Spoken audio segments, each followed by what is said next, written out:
முதல் படம் ரொம்ப சின்ன படம் இருந்தாலும் வந்து ப்ரெஸ்ஸு மீடியா பத்திரிகைகள் நண்பர்கள் எல்லாருமே வந்து அவ்வளோ சப்போர்ட் பண்ணிங்க. அது என் லைஃப்பில் மறக்கவே முடியாது. எப்போவுமே ஃபஸ்ட்டு படம்ன்றனால அது ஒரு மிகப்பெரிய ஒரு பூஸ்ட்டு கிடச்சிது உங்கள் த்ரூவா.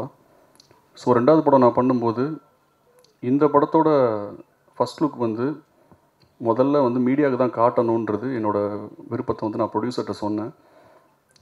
அது ஏன் அப்படின்னா யூஸ்வலாக வந்து ஃபஸ்ட் லுக் வந்து ட்விட்டரில் ஃபேஸ்புக்கில் வந்து ஒரு யாராவது விவிஐபிஎஸ் இல்லை ஸ்டார்ஸ் வந்து வெளியிடுவாங்க, அதுதான் வழக்கம். பட் அப்படி இல்லாமல் இது வந்து மீடியா த்ரூவாக போகணும்னு நான் நினச்சோம். ஏன்னா நான் நம்புகிற ஸ்டார்ஸ் வந்து நீங்கள் தான். ஏன்னா எங்களை மக்கள்கிட்ட கொண்டு போய் சேர்க்குறதே நீங்கள் தான்றனால உங்கள் த்ரூவாக தான் இது வரணுன்றது என்னுடைய ஆழமான விருப்பமாக இருந்தது. இந்த விருப்பத்தை வந்து நிறைவேற்றி கொடுத்த என்னோடய தயாரிப்பாளர் சுரேஷ் சுப்ரமணியம் அவர்களுக்கு நான் ரொம்ப நன்றி தெரிவிச்சுக்கிறேன். அவர் நிஜமாகவே வந்து ரொம்ப பேஷனேட்டான ஒரு ப்ரொடியூசர். அவர் ஒரு சினிமான்ற ஆர்ட் ஃபார்முக்கு ஜென்யூனாக என்ன தேவையோ அதை மேக்கிங்கில் வந்து அதை என்ன ப்ரொவைட் பண்ணால் அந்த மேக்கிங் வந்து ஜென்யூனாக வருமோ அதை வந்து கரெக்டாக பண்ணி கொடுத்த ஒரு மிக நல்ல சிறந்த தயாரிப்பாளர். ஒரு எல்லா டேரக்டருமே ஒரு ட்ரீம் ப்ரொடியூசர்னு சொல்லுவாங்க இல்லையா, இப்படி இருந்தால் ப்ரொடியூசர்ஸ் வந்து நம்ம நினச்சதை எடுக்கலான்னு சொல்லி. ஸோ அந்த மாதிரியான ஒரு ப்ரொடியூசர். அப்படிப்பட்ட ஒரு நல்ல ப்ரொடியூசரை எனக்கு அறிமுகம் செஞ்சு கொடுத்த என்னுடைய நண்பன் வந்து சதீஷ், சதீஷ் சினிமாவாலா பிக்சர்ஸ். சதீஷ் இல்லைனா ஆக்சுவலாக அந்த ப்ராஜெக்ட் ஸ்டார்ட் ஆகிருக்காது. ஏன்னா எங்களுக்கு மையப்புள்ளியே அவர் தான் இருந்தார். ஸோ அது மட்டும் இல்லை, நாங்கள் கதை எழுதி எல்லாம் ரெடி பண்ணதுக்கப்புறமா ராஜு தான் ஹீரோன்னு நாங்கள் முடிவு பண்ணதுக்கப்புறமா எங்களை ராஜுவையும் உள்ளே கொண்டு வந்தது சதீஷ் தான். So he is the project designer of the film தன் butter jam. And K V Durai, முக்கியமாக நான் மென்ஷன் பண்ணணுன்னா துரை வந்து டி கம்பெனி அவரோட முக்கியமான ஆள். ஏன்னா அவர் த்ரூவாக தான் வந்து ராஜு இந்த படத்துக்குள்ளே வந்தார். ராஜு கதை கேட்டுமே நம்பி அவர் 2 மணி நேரம் கேட்ட உடனே நான் பண்ணுறேன்னு சொல்லிட்டார் அந்த படத்தை. ஸோ அதுதான் முதல் நம்பிக்கை. அதுக்கப்புறம் இந்த படத்தில் ஒரு ஃபென்டாஸ்டிக்கான காஸ்ட் அண்ட் குரூ இருக்குது. காஸ்ட்னு பார்த்திங்கன்னா ஆத்யா, பவ்யா இவங்க நடிச்சிருக்காங்க. அதுக்கப்புறம் என்னோடய favourite Charlie sir, Saranya ma'am, Devadarshini, இந்த மாதிரி ஒரு ட்ரீம் காஸ்ட் இருக்குது. ரொம்ப முக்கியமான ரோல்ஸில் ரொம்ப நல்ல ரோல்லாம் மைக்கேல் தங்கதுரை பண்ணியிருக்காரு, விஜே பப்பு பண்ணியிருக்காரு. வேறு யாரையும் விட்டுருந்தா மன்னிச்சிருங்க. ஸோ எனக்கு நான் எழுதி வச்சு பேசலை, நான் இயல்பாக என்ன வருதோ அதை தோன்றதை பேசுகிறேன். இந்த போஸ்டர் நீங்கள் பார்த்துருப்பீங்க, ஃபஸ்ட் லுக் போஸ்டர். ஸோ இந்த போஸ்டர் வந்து ஒரு போர்க்களத்தில் ஒருத்தன் உட்காந்து ஜாலியாக பன்பட்டர் ஜாம் சாப்பிட்ருக்கான்ற மாதிரியான ஒரு விஷயம் அது. இது என்னென்னா, படத்தில் இருக்கிற ஈஸியாக ஃபோட்டோ ஷூட் பண்ணிவிட்டு ஒரு போஸ்டர் டிசைன் பண்ணிடலாம். ஸோ அப்படி இல்லாமல் படத்தோட ஒரு கோர் ஃபிலாசபியை ஒரு சென்சிபிளாக அது ஒரு மெட்டாஃபராக ஒரு ரினைசன்ஸ் பெயிண்டிங் மாதிரி பண்ணணுன்றது என்னோடய விருப்பம். அது என் ப்ரொடியூசர்கிட்ட சொல்லும்போது அவர் வந்து நம்ம ட்ரை பண்ணி பார்க்கலான்னாரு. எவ்வளோ சேலஞ்சஸ் இருந்தது. கிட்டத்தட்ட ஒரு 50 days வந்து கையில் வரைஞ்சது தான் அந்த போஸ்டர். இங்கே நிறைய டிசைனர்ஸ் கிட்ட நாங்கள் வந்து ட்ரை பண்ணும்போது நிறைய பேர் வந்து பின்வாங்கிட்டாங்க. ஸோ ஃபைனலாக we found Yellow Tooths. So அவங்க தான் வந்து இதை நல்லா வரைஞ்சி இந்த லெவலில் கொண்டு வந்திருக்காங்க. So thanks to yellow dudes. And என்னோடய காஸ்ட் அண்ட் க்ரூவை நான் இன்ட்ரடியூஸ் பண்ணணும். பட் எல்லோரும் பேசி முடிச்சதுக்கப்புறம் நான் கடைசியாக நான் முக்கியமான, அதாவது மேடல் இருக்கிறவங்க தான் முக்கியம், கீழே இருக்கிறவங்க முக்கியம் இல்லைன்னு அர்த்தம் கிடையாது. இடம் பற்றாக்குறை ப்ளஸ் யார் கொஞ்சம் இது வந்து ஒரு சின்ன ஈவெண்ட் தான்றனால நிறைய பேர் பேச வேணான்றனால நாங்கள் வந்து யாரையும் மேலே கூப்பிடல. ஸோ இனிவே ஃபைனலாக எல்லோரும் பேசி முடிச்சதுக்கப்புறம் நான் டெஃபினட்டாக அறிமுகப்படுத்துகிறேன். அதான் வாழ்க்கையில் வந்து நமக்கு நிறையா போராட்டம் நடக்கும், பிரச்சனைகள் இருக்கும். இந்த போர்க்களம்னு நான் டிபிக் பண்ணது வந்து எல்லாரோட மைண்ட்லேயுமே இந்த போர்க்களம் இருக்குது. லைஃப்பில் வந்து நம்ம பிரச்சனையை சந்திச்சுட்டே இருப்போம். ஆனால் அன்றாட ஒரு சின்ன சின்ன என்ஜாய்மெண்ட்ஸ் இருக்கும். அந்த என்ஜாய்மெண்ட்ஸ் வந்து நம்ம என்ஜாய் பண்ணாமே போவோம், தள்ளி போட்டே போவோம். நாளைக்கு பார்த்துக்கலான்னு சொல்லிட்டு ஒரு நாள் அந்த நாளையே இல்லாமல் போயிடும். ஸோ அந்தந்த கணத்தோட ஒரு சந்தோஷத்தை அனுபவிக்கணுன்றது தான் அந்த ஃபிலாசபியை தான் இந்த போஸ்டர் மூலமாக நான் லவுடாக சொல்ல நினச்சேன். அது எனக்கு தெரிஞ்சு நல்லா கன்வே ஆயிருக்குன்னு நான் நம்புகிறேன். உங்களுக்குலாம் பிடிச்சதுன்னு நான் நம்புகிறேன். அண்ட் ப்ரெசன்ட் மீடியா உங்கள் சப்போர்ட் தான் வந்து இந்த படத்தை மிகப்பெரிய வெளிச்சத்துக்கு கொண்டு போகணும். நீங்கள் எப்பவும் கூட இருந்து இதை வந்து உங்கள் படமாக பார்த்துக்கணுன்னு நான் கேட்டுக்கிறேன். And thank you so much. Thank you Johnson sir and my team. Thank you.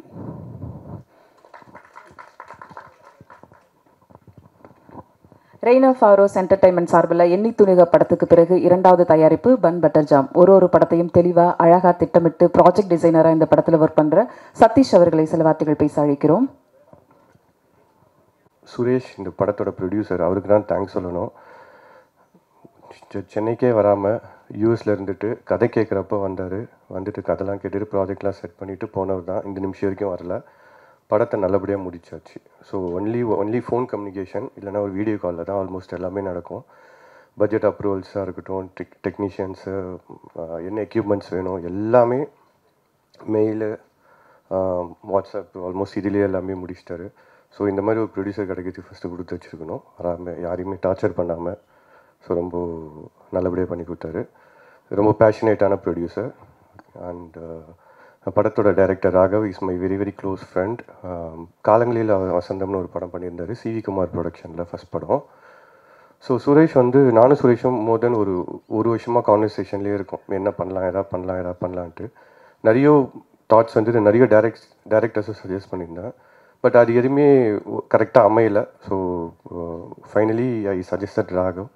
So ராகவையும் மீட் பண்ணேன். ராகவ படத்தையும் அவர் பார்த்துட்டு ரொம்ப நல்லாயிருக்கு, ஸோ டெஃபினட்டாக ஒர்க் அவுட் பண்ணலான்ட்டு ஒரு சின்ன லைனாக தான் இந்த கதை வந்தது. அப்புறம் ராகவ் ஹி டுக் லைக் ஒரு மாதம் டைம் எடுத்துகிட்டு ஃபுல்லாக டெவலப் பண்ணிட்டு நரேட் பண்ணார்.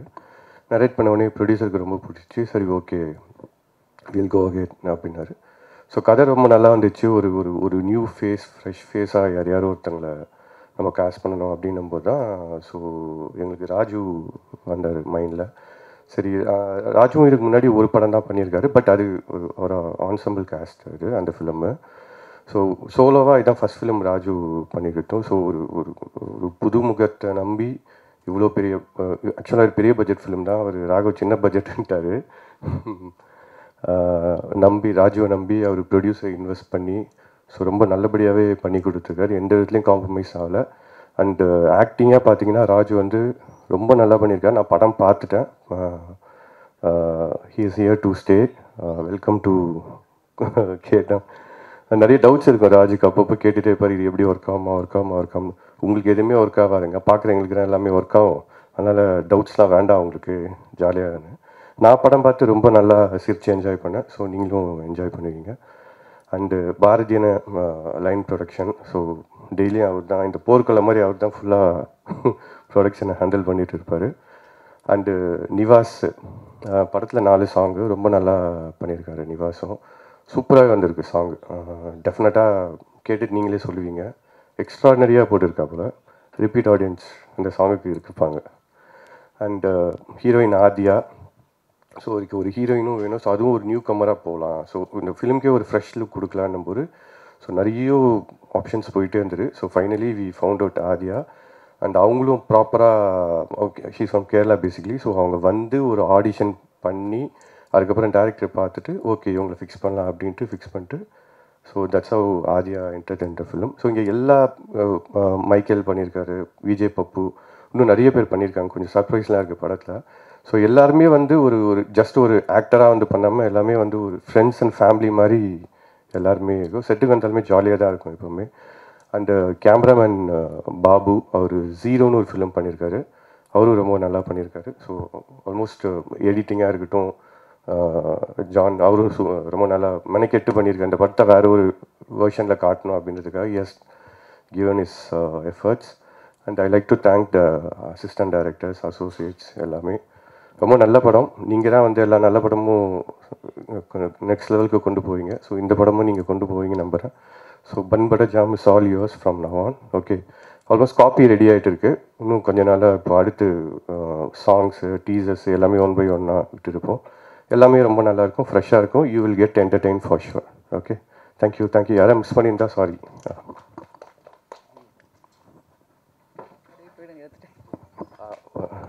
Thank you Johnson sir and Raghav. அவங்க தான் மெயினாக, அவங்களால தான் இந்த ஈவெண்ட் இவ்வளோ பெருசாச்சு. Thank you sir, thank you so much. உங்களால் தேங்க்ஸ் ஆனால் நம்மள ஒரு ஃபேமிலி மாதிரி. தேங்க்யூ சதீஷ். அடுத்ததாக நாம் பேச அழைக்கிறோம் தெகடி சேதுபதி. 0 கோடியில் ஒருவன், டக்கர் என்று, ரோஜா மல்லிகை பந்தல் போல, ரசம் குறையாத பாடல் பந்தி வைத்த இசையமைப்பாளர், விண்மீன் வெளியில் கொஞ்சி பேசிட வேண்டாம், நீரா என் நீரா என்று காதுகள் வெளியே இதயங்களில் அமரும் பாடல்கள் தந்தவர், பன் பட்டர் ஜாம் படத்தின் இசையமைப்பாளர் நிவாஸ் கே பிரசன்னா அவர்களை பேச அழைக்கிறோம்.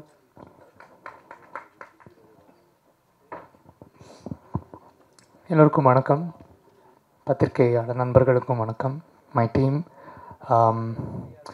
பன் பட்டர் ஜாம் வந்து ஆஹ், என்னுடைய ஃப்ரெண்ட் சுரேஷ், அவர் வந்து யூஎஸில் இருக்கார் சொன்ன மாதிரி. அவரோட ஐடியாலையும் சதீஷ் அண்ணா அவர் வந்து because is like a brother for me, known for 10 years. So இவங்களோட ஒரு ஐடியாலஜியில் தான் இந்த ஹோல் ப்ராஜெக்டே ஆரம்பிச்சது. அப்படி தான் ராகவ் உள்ளே வந்தார். ராகவ் அப்புறம் இந்த whole team, Raju, Adhya, Babu sir cameraman, editor John, Michael, எல்லாருமே உள்ளே வந்தது இந்த ப்ராஜெக்டுள்ள. ஸோ இந்த படத்தில் ஒரு 5 songs இந்த படத்தில். எல்லாமே இது ஒரு யூத்ஃபுல்லான ஒரு என்டர்டெய்னர். ஆக்சுவலி எனக்கு அந்த மாதிரி ஒரு படம் பண்ணணுன்ற ரொம்ப ஆசை. ஸோ ஜாலியாக ஒரு ஃபன் லவ்விங்க ஒரு 2.5 hours நீங்கள் வந்து உள்ளே வந்து பார்த்துட்டு போகும்போது ஒரு ஃபீல் குட் ஃபிலிம் இது ஆக்சுவலி. என்னுடைய டைரக்டர் பற்றி நான் கண்டிப்பாக சொன்னேன், ராகவ். நாங்கள் பெருசாக வந்து கம்போசிங்னா வந்து பெருசாக ரொம்ப சீரியஸாலாம் உட்காந்ததே இல்லை. ஃபன்னாக ஒரு விஷயம் ஆரம்பிக்கும் போது எல்லாமே எங்களுக்கே ரொம்ப ஆச்சரியமாக நல்ல பாடல்கள் வந்திருக்குன்னு நாங்கள் நம்புகிறோம். நீங்கள் கேட்டுட்டு சொல்லுங்கள். Raju is a wonderful actor. இந்த படம் பார்க்கும்போது உங்கள் எல்லாருக்கும் தெரியும் அவரோட டேலண்ட் என்னதுன்றது. நான் அதை ரொம்ப நம்புகிறேன். He's here to stay actually. அவருடைய தாட் ப்ராசஸ், அவர் because he himself as a டைரக்டர்ன்றனால வந்து அவருக்கு ஒரு ஆக்டிங் ஒரு விஷயங்கிறத போது வந்து எல்லோரும் ரசிக்கக்கூடிய ஒரு விஷயமா கண்டிப்பாக நடிச்சிருக்கார் அந்த படத்தில். அதை நான் படம் பார்த்துட்டு சொல்கிறேன். அண்ட் சினிமாட்டோகிராஃபர் பாபு சார், நானும் அவரும் ஹீரோன்னு ஒரு படம் சேர்ந்து பண்ணினோம். அந்த படத்துக்கு அப்புறம் வந்து இப்போது அவரோட டேலண்ட் வந்து இன்னும் very very such a great cameraman, ஒரு ஏஸ்தட்டிக்கான ஒரு கேமராமேன். இந்த படத்தில் அவரோட ஒர்க் வந்து தனித்து நிற்குன்றதை நான் நம்புகிறேன். Thank you Babu sir. And John, my editor, யாதும் ஊரே யாவரும் கேடின்னு ஒரு படத்தில் அவரோட நான் ஒர்க் பண்ணேன், விஜய் சேதுபதி சார் படத்தில். இந்த படத்தில் வந்து அவர் எடிட்டிங் பண்ணியிருக்காருன்றது ரொம்ப ரொம்ப ஹாப்பியான ஒரு விஷயம். Thank you John sir. மொத்தமாக இந்த டீம், Aadhya, welcome to Bun Butter Jam. So நீங்கள் நடித்ததையும் பார்த்து ரொம்ப நல்லாயிருக்கு. ஹோல் படமும் நல்லா வந்திருக்குன்னு நம்புகிறோம். ஸோ ரொம்ப பேச விரும்பலை. நல்ல பாட்டும் நல்ல படமும் வந்து தன்னால் அந்த ஆர்ட் நல்லா இருந்ததுன்னா தன்னால் அதுவே தேடிக்கும். ஸோ நீங்கள் எல்லோரும் பார்த்து எங்களுக்கு சப்போர்ட் பண்ணுறதுக்கு தாழ்மையோடு கேட்டுக்கிறேன். நன்றி, வணக்கம், தேங்க்யூ. பாட்டு ரெடியாக இருந்தால் பாட சொல்லியிருக்கலாம், ஆடியோ லான்ச்சில் பாட சொல்லிடலாம். தேங்க்யூ. நிகழ்ச்சியில் எடுத்து நாம் பேச அடைக்கிறோம். பனிக்காலத்து காளையாய் பச்சை மரத்து பசுந்தளிராய் தமிழுக்கு அறிமுகமாகும் புது வரவு ஆத்யா பிரசாத் அவர்களை உங்கள் முன் பேச அழைக்கிறோம்.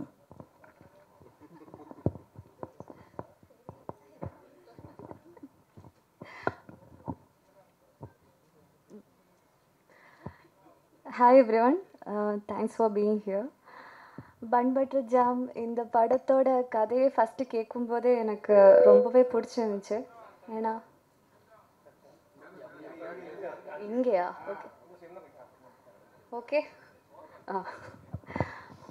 அப்போது சில படத்தோட கதைகள் கேட்கும்போது ஓகே கதை நல்லா இருக்கா, கேரக்டர் நல்லா இருக்கா அதை பார்த்து தான் பண்ணுவோம். ஸோ பட் இந்த படத்தோட கதையை ராகவ் சார் சொல்லும்போது என் லைஃபோட நிறைய விஷயத்தோட கனெக்டாக இருந்துச்சு. நான் அப்போவே சொன்னேன், சார் எனக்கு இந்த படம் நிறைய கனெக்டாக இருக்குது. ஸோ நான் இந்த கதைக்கு ஆப்டாக இருந்துச்சுன்னா கண்டிப்பாக பண்ணணும்னு ஆசைப்பட்றேன்னு சொன்னேன்.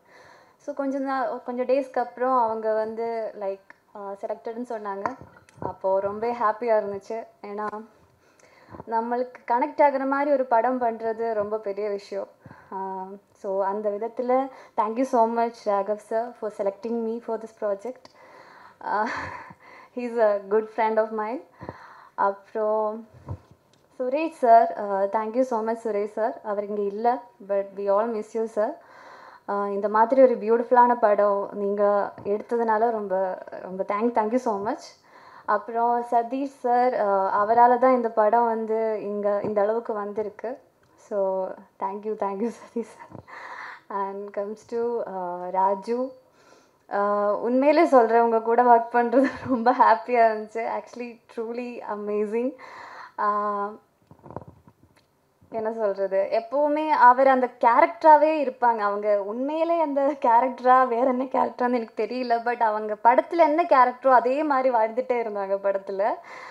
So it was amazing working with you sir. And இந்த படத்தோட கேமராமேன் பாபு சார் எங்களை எல்லாருமே ரொம்ப பியூட்டிஃபுல்லாக காட்டியிருந்தாங்க. Thank you sir, thank you so much. அப்புறம் இந்த படத்தில் வந்து ஒரு வைப்ரண்டான ஒரு காஸ்ட் இருக்குது. பவ்யா, மைக்கேல், அப்புறம் Saranya ma'am, Devadarshini ma'am, Charles sir அப்படி சொல்லிட்டு எல்லாருமே அவங்கவுங்க கேரக்டர் ரொம்ப பியூட்டிஃபுல்லாக பண்ணியிருந்தாங்க. அப்புறம் a big thanks to the entire crew of BBJ, managers, Bharati sir, Ganesh sir, and the technicians, ADs, குரு அண்ணா எல்லாருக்குமே ரொம்ப தேங்க்ஸ். அப்புறம் இந்த படம் கூடிய சீக்கிரமே தியேட்டரில் வருவாங்க. நீங்கள் எல்லாருடைய சப்போர்ட் தேவை, கண்டிப்பாக சப்போர்ட் பண்ணுங்கள். Thank you so much.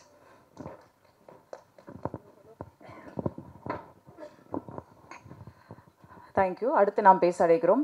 சின்ன திரையிலிருந்து பெரிய திரைக்கு அள்ளி கொண்டு வந்த அதிர்ஷ்டசாலிகளில் இவரும் ஒருவர். திறமை இருந்தும் அங்கீகாரமின்றி அடையாளப்படுத்தப்படாமல் உதிரிகளாக இருந்தவர்களை உலகத்துக்கு அறிமுகப்படுத்தியது பிக்பாஸ். பிக்பாஸ் பிரபலமானவர்களை மட்டுமல்ல, பிரியமானவர்களையும் அறிமுகப்படுத்தியது நமக்கு. களத்தில் நின்று மக்கள் மனங்களை வென்றவர் ராஜு. தனக்கான ஒரு பார்வை, தன் பேச்சில் ஒரு கோர்வை. கோடம்பாக்கம் சாலைகள் இனி கதாநாயகனாக இவருக்கு கதவு திறக்கும். பன் பட்டர் ஜாம் படத்தில் கதை நாயகனாக அறிமுகமாகும் ராஜு அவர்களுக்காக இந்த மேடை காத்திருக்கிறது. அழைக்கிறோம் ராஜு அவர்களை.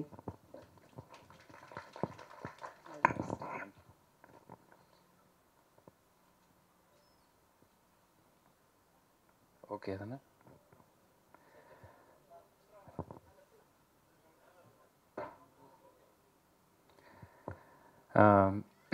இது எனக்கு முதல் முறை நான் வந்து ஒரு லீட் ஆக்டராக நடித்து அதோட ப்ரெஸ் மீட் வந்து எனக்கு ரொம்ப புதுசு. ஏதாவது தப்பாக பேசினா மன்னிச்சிக்கோங்க. 1-2 பதட்டத்தில் ஏதாவது மாற்றி கீத்தி ஏதாவது சொல்லிட்டேன்னா மன்னிச்சிருங்க. முதலாவதாக இங்கே வந்திருக்கிற பத்திரிகை, ஊடகம் துறை நண்பர்கள், பெரியவங்க, இங்கே வந்திருக்கிற எல்லாருக்குமே பெரிய வணக்கம். மேடையில் உட்காந்துருக்கிற டெக்னீஷியன்ஸ், கீழேயும் இருக்கிற டெக்னீஷியன்ஸ், இந்த படத்தை உருவாக்க உதவுனவங்க, ஸோ அப்படி எல்லாருக்குமே என்னோடய பணிவான வணக்கம். அப்புறம் இந்த மீடியா, இந்த ப்ரெஸ் பெரியவங்க மூலமாக என்னை பார்த்துக்கிட்டு இருக்கிற சினிமா ரசிகர்களுக்கும் என்னோடய பணிவான வணக்கம். அதே மாதிரி இந்த இடம், இந்த வாய்ப்பு, இன்றைக்கி இங்கே மைக் பிடிச்சி இந்த லைட்டு முன்னாடி நின்று நான் பேசிகிட்டு இருக்கேன்னா அது காரணமான முக்கியமான ஒரு விஷயம் விஜய் டிவி. அவங்களுக்கு என்னோட நன்றி. ஹாட் ஸ்டாருக்கு என்னோட நன்றி. பிக் பாஸ் நிகழ்ச்சிக்கும் அதில் என்னை ஓட்டு போட்டு என்னை ஜெயிக்க வச்ச இந்த அந்தஸ்தை இன்னைக்கு இந்த ஒரு மரியாதை எனக்கு கொடுத்துருக்கிற எல்லா பிக் பாஸ் ரசிகர் குடும்பத்துக்கும் என்னோட பணிவான நன்றி. ஸோ இது எனக்கு ரொம்ப ஸ்பெஷலான ஒரு ப்ரோக்ராம் எனக்கு. ஏன்னா நான் இதே எல்வி பிரசாத்தில் ஃப்ரெண்ட்ஸு படிச்சுட்டு இருக்கும்போது அவங்களோட சேர்ந்து அசிஸ்டண்ட்டாக கூட சேர்ந்து ப்ராஜெக்டில் வேலை செஞ்சுருக்கேன். இன்னொன்று அசிஸ்டன்ட் டைரக்டராக இருந்த காலத்தில் என் ஃப்ரெண்ட்ஸ் ப்ரெஸ்ஸில் இருக்கும்போது இதே மாதிரியே வந்து பின்னாடி அவங்களோட வந்து உட்காந்து ஒருத்தர் என்னென்ன பேசுகிறாங்கன்னு கேட்டுக்கிட்டு இருந்திருக்கேன். எனக்கு நல்லாவே புரியும் உங்களுக்கு நாங்கள் பேசுகிறது எப்படி இருக்குது அப்படின்றது என்னால் நல்லா புரிஞ்சிக்க முடியும். ஸோ எனக்கு இது ரொம்ப ஸ்பெஷல் டேங்கிறதுனால சில விஷயங்களை மட்டும், எல்லாருமே நிறைய விஷயங்கள் சொல்லிட்டாங்க, எனக்கு தோன்ற சில விஷயங்களை மட்டும் சொல்லணும்னு நினைக்கிறேன்.